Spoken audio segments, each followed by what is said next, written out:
Hubo una época en la que las motos deportivas eran puras, salvajes y nacidas directamente de los circuitos. Y dentro de ese linaje legendario, hubo una máquina que destacó por su alma de carreras, su diseño agresivo y su fidelidad a la competición. Hoy hablaremos de la Kawasaki ZX-7RR, una superbike japonesa que marcó una era y dejó huella en las pistas. Y en la calle. Ponte el casco, porque esto está por ponerse rápido.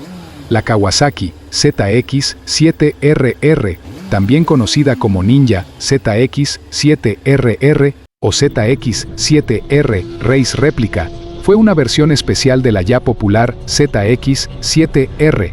Se fabricó en ediciones limitadas entre 1996 y 1999 y estaba homologada para participar en el Mundial de Superbike. Esta moto no era simplemente una deportiva más, era una versión afinada con componentes de carreras para pilotos serios.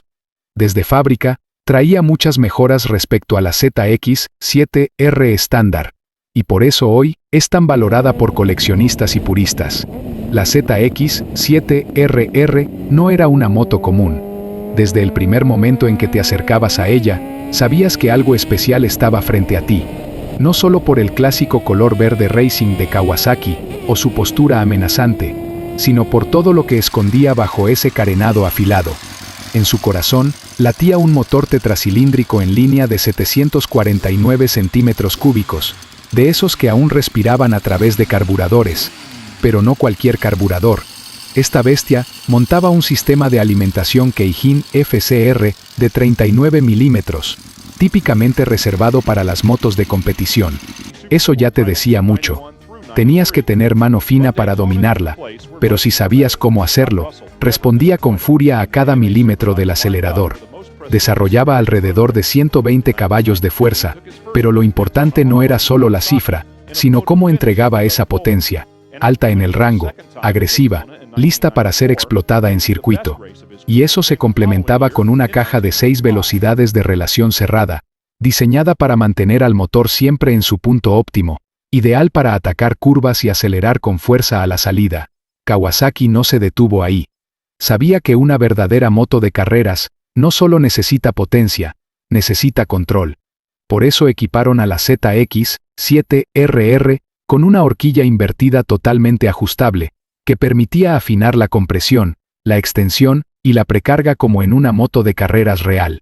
Detrás, un sistema unitrack igualmente regulable se encargaba de mantenerla firme, incluso en los trazados más exigentes. Y si querías frenar esa máquina, también lo hacías con lo mejor. Frenos Tokiko de 6 pistones por pinza en el eje delantero, mordiendo discos de gran diámetro con una contundencia brutal. Era como frenar un misil con la confianza de un piloto de élite. Todo eso montado sobre un chasis de aluminio doble viga, robusto, rígido y probado en competición. No era cómodo para el día a día, pero eso no importaba. Esta moto no fue pensada para ir al supermercado. Fue creada para atacar una curva con la precisión de un bisturí. Su peso en seco rondaba los 200 kilos, y aunque podía parecer mucho, su distribución y centro de gravedad la hacían sentir mucho más ligera en movimiento. Se pegaba al suelo con una firmeza casi antinatural. Y había más. Cosas que solo los fanáticos de verdad notarían, como un colín monoposto, sin asiento para el pasajero, un depósito de gasolina más grande para resistir tandas largas, y una geometría ajustable en la dirección y el basculante, algo que simplemente no veías en motos de calle. Todo en ella era funcional, pensado para competir. Era una moto que exigía respeto, pero si se lo dabas, te devolvía sensaciones que hoy en día son imposibles de encontrar en una máquina moderna. Cuando hablas de la ZX-7RR, es imposible no detenerse a mirar su diseño, porque más que una moto, parecía un manifiesto de Kawasaki, una declaración visual de que esta máquina nacía con ADN de circuito. Desde cualquier ángulo, transmitía agresividad, precisión y una especie de arrogancia silenciosa, como si supiera perfectamente de lo que era capaz. A primera vista, podías pensar que no se diferenciaba tanto de su hermana, la ZX-7R, pero al observarla con detenimiento, ibas descubriendo esos pequeños detalles que marcaban la diferencia.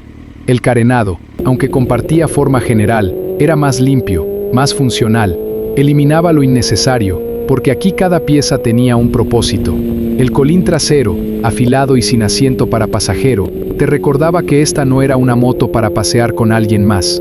Era un monoplaza, y tú ibas solo contra el cronómetro. El depósito de gasolina, ligeramente más abultado, no solo te daba más autonomía en pista, sino que te obligaba a abrazarla mejor con las piernas. Era casi como si la moto te envolviera, exigiéndote que formes parte de ella. Todo estaba centrado en la función, la ergonomía agresiva, el asiento alto, los semimanillares bajos. Kawasaki no buscó la comodidad, buscó la conexión con el asfalto. Y por supuesto, no podemos dejar de hablar de su icónico esquema de colores. Ese verde Kawasaki Racing, combinado con toques blancos o morados según el año, se convirtió en símbolo de respeto. Era imposible no reconocerla. En una época donde las motos empezaban a buscar la estética sobre el rendimiento, la ZX7RR se mantuvo fiel a su origen de fábrica, la pista.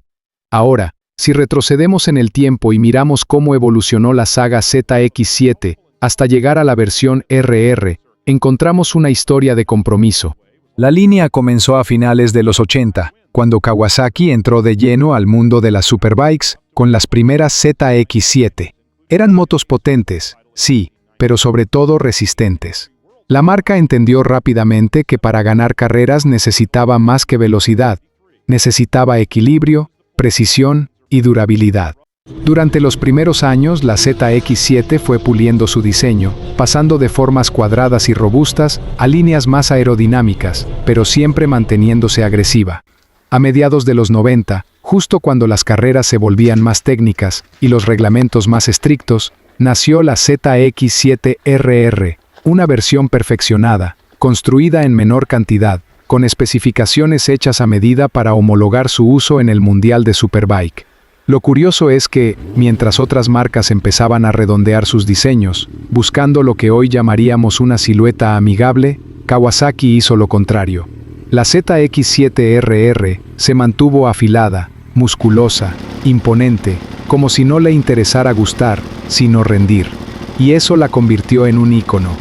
Desde 1996 hasta 1999, casi sin cambios visuales, la ZX7RR se mantuvo fiel a su esencia. No necesitó grandes rediseños, porque ya había nacido con el carácter definido. Después de ella, Kawasaki dio un giro con la llegada de la ZX10R, una moto completamente nueva, más moderna y con otro enfoque. Pero para los que vivieron los años dorados del motociclismo deportivo, la ZX7RR quedó grabada como la última gran ninja clásica, una moto que no necesitaba evolucionar estéticamente porque ya era perfecta como era. La Kawasaki ZX7RR nació por una sola razón: competir al más alto nivel.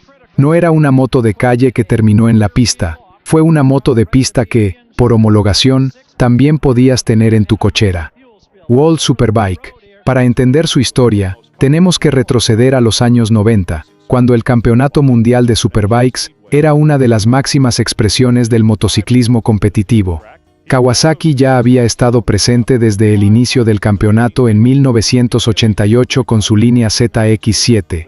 El momento más icónico llegó en 1993, cuando Scott Russell, a bordo de una Kawasaki ZX7R preparada para carreras, logró algo que parecía imposible: ganar el Campeonato Mundial de Superbikes para Kawasaki, venciendo a gigantes como Ducati y Honda.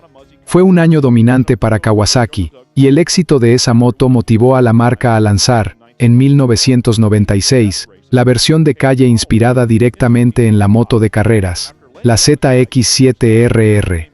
Aunque para 1996 ya existían motos más potentes en papel, la ZX7RR destacaba por su chasis ultrarrígido, estabilidad a alta velocidad y un comportamiento en curva que los pilotos profesionales sabían aprovechar al máximo. Kawasaki no buscaba solo potencia, quería una moto equilibrada, afinada para la precisión. Superbike. En Estados Unidos, la ZX7RR brilló también en el campeonato AMA Superbike, un terreno ferozmente competitivo. Pilotos como Doug Chandler lograron múltiples podios sobre esta moto, especialmente en circuitos como Laguna Seca. La versión RR, con su caja de cambio cerrada y su geometría ajustable, era ideal para pelearle de tú a motos como la Ducati 916 y la Honda RC45. Isla de Man. Otro escenario donde la ZX7RR dejó su marca fue el legendario Tourist Trophy de la Isla de Man, una de las carreras más peligrosas del mundo. Aquí no se corre en un circuito cerrado, sino en calles, colinas y pueblos, a más de 290 km/h, entre muros, árboles y acantilados. Varios pilotos privados optaron por competir con la ZX7RR durante los años 90, especialmente en las categorías Superbike y Production TT. Si bien no fue la moto más ganadora del TT, sí era reconocida por su estabilidad en línea recta y rigidez en curvas rápidas, dos cualidades esenciales para sobrevivir y destacar en ese circuito extremo de más de 60 km por vuelta. Suzuka 8 Hours y otras competencias de resistencia. En Japón, la ZX7RR también tuvo participación destacada en competencias como la famosa Suzuka 8 Hours, una carrera que mezcla velocidad, fiabilidad y trabajo en equipo. Equipos como Kawasaki Factory Team y Yoshimura utilizaron variantes de la ZX7RR modificadas para estas competencias. En esta prueba, que tiene un estatus casi mítico en Asia, la moto demostró su gran capacidad para rendir bajo condiciones exigentes de calor y estrés mecánico. Aunque fue eclipsada en ocasiones por la Honda RC45 o la Suzuki GSX-R, la ZX7RR mantuvo el respeto por su balance, durabilidad y comportamiento consistente. La Kawasaki ZX7RR no fue una moto para todos. Fue una máquina pensada para quienes entendían lo que significaba una verdadera superbike de los 90. Hoy es un ícono, un testimonio del espíritu competitivo de Kawasaki, y para muchos, una leyenda verde que jamás será olvidada. Si te gustó este video, dale like, suscríbete y comenta. ¿Qué moto de los 90 te gustaría ver en el canal? Nos vemos en la próxima rodada.